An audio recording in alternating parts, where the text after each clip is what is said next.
field for the Masters Historic Sports Car Race is gathering together, coming down into the last couple of corners, all ready to see the start of a 50-minute encounter for Le Mans sports cars of the 60s and 70s. Up front, it's Alex Brundle on the left, Martin Brundle's son, who will be starting from pole position. Ollie Bryant will be with him on the front row. Then it's Tom Bradshaw and Chris Baton right behind, with Christian Pittard and Gary Colbert in another load of T70. Race gets underway. Good start from Alex Brundle, gets a good clean getaway into Abbey Corner, flat out through there, and the chase begins now all the way down amongst these 38 cars that have entered this race. But it is a longer race, so you need to keep your head together in the early stages, not make any mistakes, get the feel of the car, and be wary that we might get a good shower of rain falling upon the cars at some point.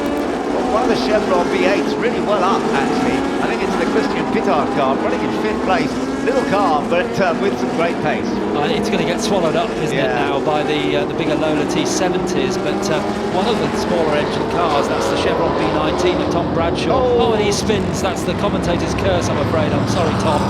And another one takes avoiding action. That's Henry Fletcher going round him. Yeah, so just about to say that he was challenging, but at the moment it's Brundle leading the second place car of Oliver Bryant, then it's Chris Baton, so it's all the Bs, Brundle, Bryant and Baton, and then next up is the green T70 with a red flash at the front. That's Gary Culver in 4th place, who's managed to get ahead of the all-green car. I think that's Andrew Hammond. We saw him driving so well earlier on. He started in Sean Lynn's T70. That's the all-green car in 5th place. Yeah, let's see if Hammond can move up, because as you say, he did a great job with the Scarab earlier on today, the front-engine car. We saw the older Formula 1 car. It's very different now, of course. But beginning to space out quite quickly here as the advantage taken by Alex Brundle. He will be handing the car over at the pit stop, but he's got a good time to go yet before the pit window opens up. And yeah, we've seen how Bradshaw has dropped back. Yeah, he's right down the middle of the pack now after that spin at Brooklands. He might be able to gain some of that lost ground back. As we look further down the field and see some very different machines coming down into Stowe Corner. Number 96 there, that's a rather splendid car. That is the car that Tiffany Dell will be out in a little bit later. It's an early McLaren, it's the M1B. And ball is going up, I'm afraid, here, Ben, so that rain, I think, is on its way, with the spectators out in the open just feeling the need to put the brollies up as the leading cars come through, and up to Village comes Alex Brundle, turning left now at the loop, and he's really stamped his authority on this race already ahead of the similar car of Oliver Bryant, and the rest of the field streaming through past our commentary position, that is, at Abbey Corner, and as they come through, there's the lovely Ford GT40, such a famous car after the recent film was made about the Le Mans win in 1966. That's midfield, not a car that's going to be competitive at the front of the field against this competition. Yeah, as you say, wonderful car. Michael Birch is driving it at the moment. He's sharing it with Andrew Newell the latter stages of this race. Julian Thomas down in 12th place at the moment. They started out in 12th place. They make up a little bit of that lost ground. Meanwhile, the battle further down the order still continuing as well. Car number 8 in that mix. And the number 19 machine, that's the Mark Owen Chevron V8, another very pretty little Chevron. There's another one, the 24 car, that's Till Beckelsteiner.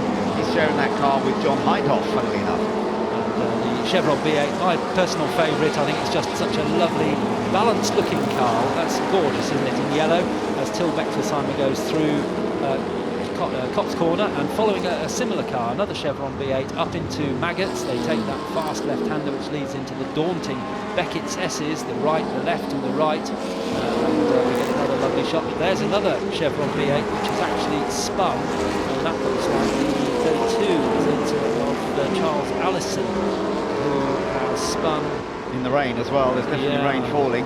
Yes, it is on that camera, can't you? That's, I think, is that the loop that they're going through there? The rest of the field coming down into Stowe Corner. So this is going to be a bit hairy for them, isn't it? Because they went out expecting this to be a dry race, and now suddenly it's going to start getting pretty slippery out there. Let's hope that everybody can hang on in there. You're beginning to see a bit of movement, a bit of sliding in the background as they come out of Club Corner. There's no doubt with the lack of grip, you're seeing people running wide. Watch out for the odd error now, because it's going to get very tricky. Tom Bradshaw making up a place there as they came through Abbey. So Tom, after that spin on the first lap, the wiper going on Alex Brundle's Lola T70. And if we do get a significant amount of rain, look out for the Chevron B8s, the B and also the B19 that such as Tom Bradshaw is driving, because they will be able to be a little bit quicker in the wet conditions. Yes, it's going to make life difficult though, because they are set up for the dry, and this is going to get very slippery. You've got a lot of cars out there, but I tell you, the rain is really falling now where we are as well. Down here at Abbey, it's really coming down quite heavily. This is going to completely change the format here, and as you say, we could see some people moving up, but I wonder if it might actually lead to a safety car period. Let's wait and see. At the moment, Alex Brundle is dealing with these tricky conditions extremely well. He's opened up an 8-second gap now over Ollie Bryant. And then the next car on the list is the number 81 machine. Chris Baton still at the wheel. Simon Hatfield will be taking over a little later on. Simon, one of the quickest drivers in Lola T, well, in anything really, but Lola T70 particularly. So it'll be good when Simon takes over to see whether he can pull that car up. We've got absolutely torrential rain here now at Abbey Curve, and there's Martin O'Connell in Sandy Watson's Chevron B8, the blue car with the orange nose, and I've actually seen Martin O'Connell win a race like this at Spa in that car, and he's just absolutely dynamite in the wet. Well, it is fully wet now, and this is going to make life very difficult. Down into Stowe Corner they come. The car's going to be slipping and sliding all over the place. They're dealing with it very well so far, I have to say. Not seeing too many incidents, but the little Chevron going well, but being passed there up on the inside. And that's another good move being made. John Spears, no, it isn't John Spears, sorry, just heading up. That's the Tay-Deck, I yeah. think, yes. Certainly looked like the number of John Spears, but through the gloom. Yeah, it's the number 2 car. It's got 96 on it, yes. But it is actually the number, you can see it's got a number 2 on it as well. So you're right, it is the Tay-Deck of Tim De Silva. And he's being chased by Tom Bradshaw, isn't he? And we know Tom's quick in the wet. He's got an almost perfect car for these conditions. But he goes wide. There we are. I've said it again.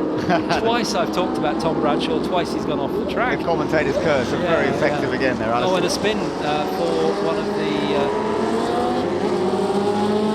2-litre cars. That's the 47 car. Chris Fox. Spin. Chris Fox there.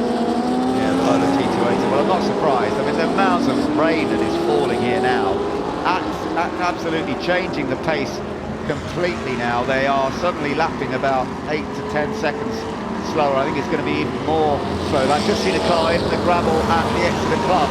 I think we're going to see a red flag. We're definitely going to see a safety car. There you are, that's the car I've just seen go off on the exit of Club. Car number 99, that's Nicholas Chester in another Lola T70, deeply buried in the gravel. And this could lead to a red flag, or certainly a safety car period, I would think, because it is dreadful out there right now, full rain, and everybody hiding under huge umbrellas trying to stay dry.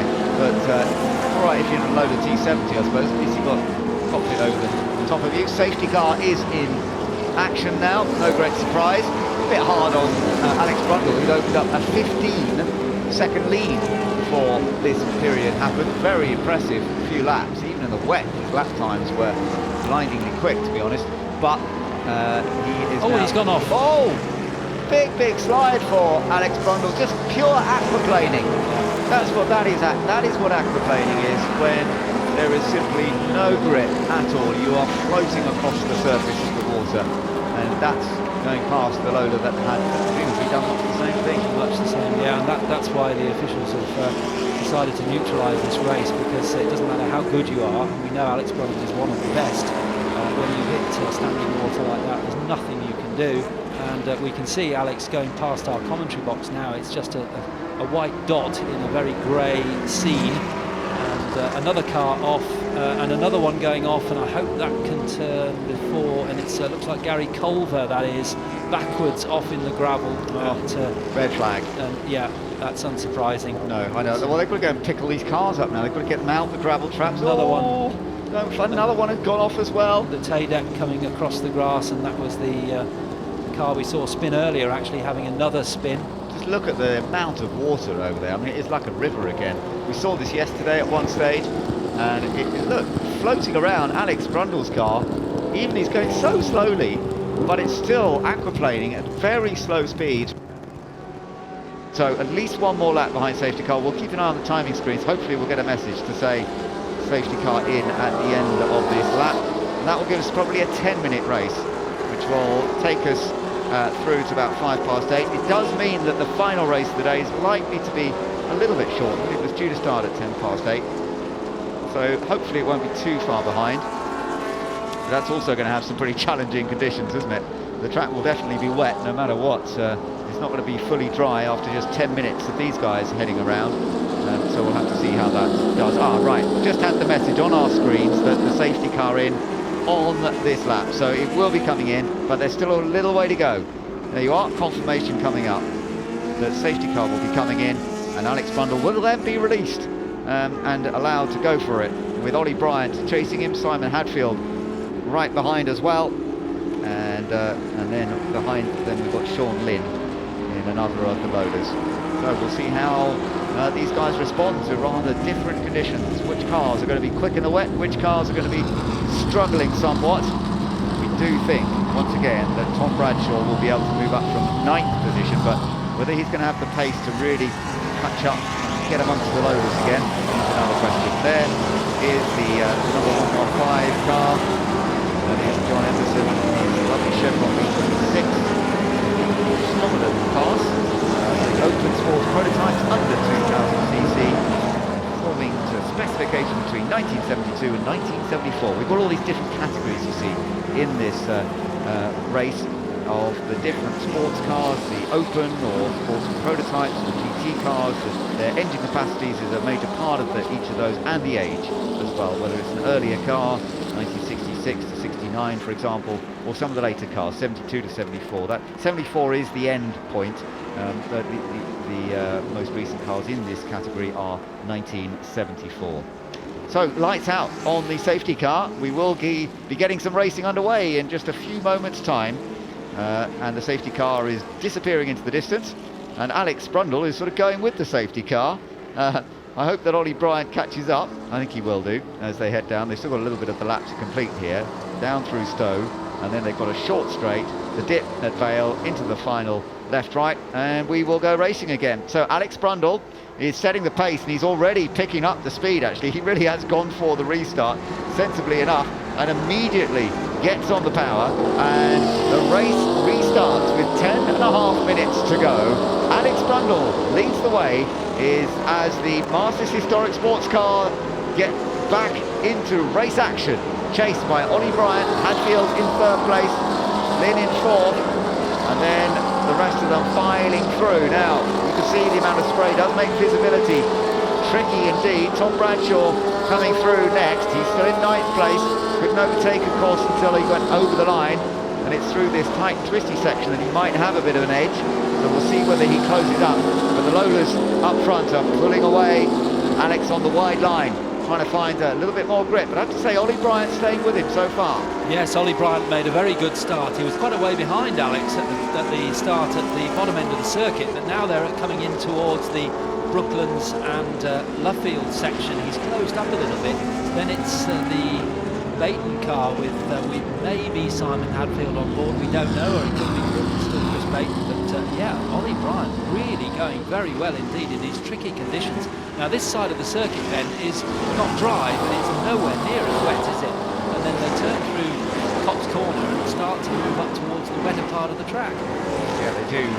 So let's see how this goes. Yeah, they can run through Cops pretty quickly, can't they? It's just definitely not too wet. In fact, Alex makes full use of that by rushing through there and running a touch wide, and setting some good sector times at this stage, although actually that first sector by Bryant was impressive as well. These two are pulling away from the remainder, and we'll see if there are any changes going on behind. No big leaps up as yet. I think everybody's still adapting to this slightly revised circuit, which was so wet when the red flags came out. Has dried out a little bit, but it's still very, very slippery in potential. The gap between them, close, look at that, less than a second, 0.769 of a second, the gap between Brundle and Bryant at this moment. They are heading, bit of a slide from Ollie there in second place. Back end of the Lola got away from him just a touch. He controlled it well, but it cost him a little bit, and the gap may have gone up a touch. These guys are putting on a wonderful display. Over the curbs goes Alex. Don't get too carried away. He was pushing on hard, and it's best to stay off the curbs in the wet like this. But Ollie Bryant's giving him a bit of pressure, there's no doubt about it. In the dry earlier, Alex had quite a big advantage with his car, but in the wet, he hasn't quite got the same level of advantage, although he is now beginning to open that gap up. Ollie Bryant was the faster of the pair, though, on the whole lap by about 0.4 of a second. Fastest lap, therefore, for him at this stage. Now, Bradshaw's moving up. He's got up into 6th place. Tom Bradshaw, we reckon he might be going well in these conditions. And sure enough, although he's away back from the leaders, Bradshaw will now be chasing after the car of number 47 car of Nick Pink, who's now in the car that Chris Fox drove earlier. There is Tom Bradshaw, just going through the loop and through Aintree, and he's now also, he's chasing down number 58 now, so he's gaining more time. He's going after Sean Lynn. So actually, he is making great progress. He has actually got into 5th place, so the classification will be updated at the moment. This is where he had to spin earlier, but this time he's dealing with it very well.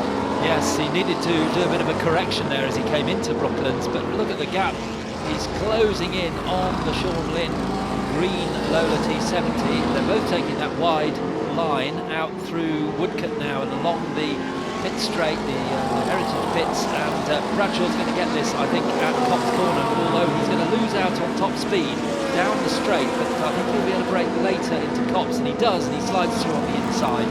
So that's another place taken for Tom Bradshaw. That takes him up to 4th place behind the 3 leading Lola T70s of, we know it's Alex Brundle, we know it's Ollie Bryant. We don't know who's driving the orange Lola T70. It was certainly Chris Bateman to start, but whether Simon Hadfield has taken over or left it with the owner of the car, we don't know. Well, whatever it is, I do think we need to keep watching Tom, because he's flying along. Look at this, great performance in the number 43 car. This is the Chevron P19, powerful as some. It's a lightweight car as well, but it's going well in these tricky conditions. There's our race leader. That is Alex Brundle, who still leads, but there's not much between him and Ollie Bryant. Let's see. Yeah, Brundle is a fraction quicker on that lap. Actually, that was a decent lap. He did a 2:18.0 as opposed to a 2:19.4 for Ollie Bryant. So that has allowed Brundle a gap of 2.3 seconds as his advantage.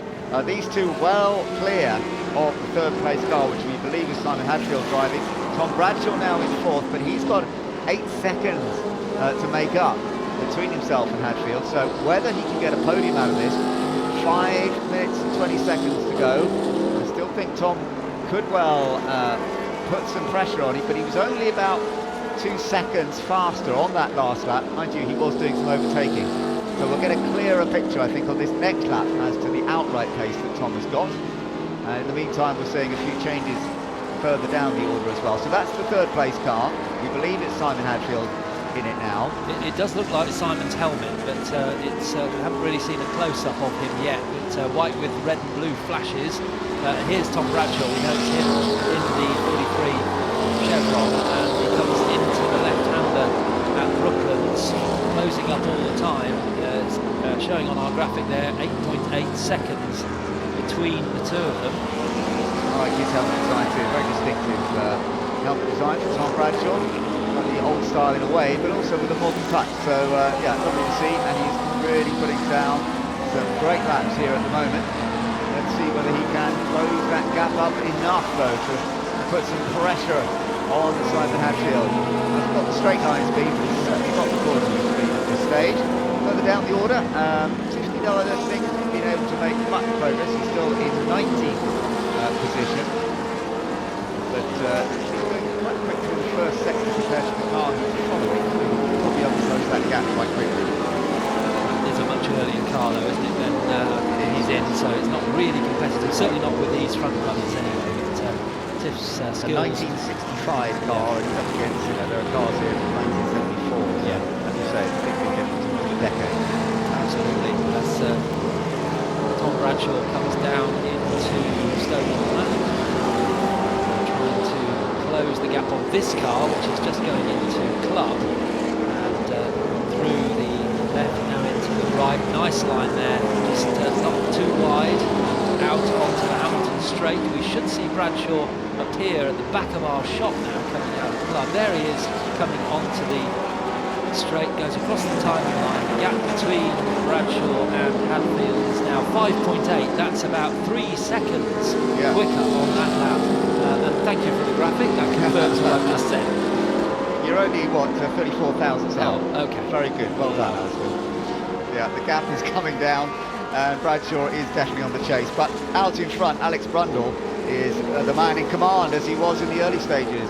This super GT driver, and it doesn't matter whether it's modern cars or historic cars. He just looks so at home in machinery like this, and he has pulled out that gap of 3.1 seconds over Ollie Bryant in second position. But it's the battle for third that we're really keeping an eye on here. This man is fourth, currently chasing this car here, which is currently in third place, and the gap is gradually being whittled down, but not by huge margin. I think he's taken a little bit more. He's taken about 6/10 out of the first sector. Is that going to be enough though? Because when they come around next time, they will be going on to a final lap. Yeah, it's not long really for Tom Bradshaw to close this gap, but the middle sector is very long, isn't it? So we'll see at the end of this one whether he's managed to take a few more seconds out of the orange Lola T70 as it goes up.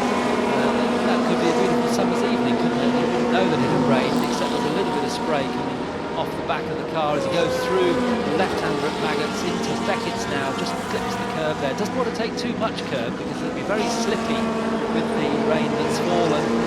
And through Beckett's, and Bradshaw taking that wide wet line that he uses right to the edge of the track, now out onto the Hanger straight.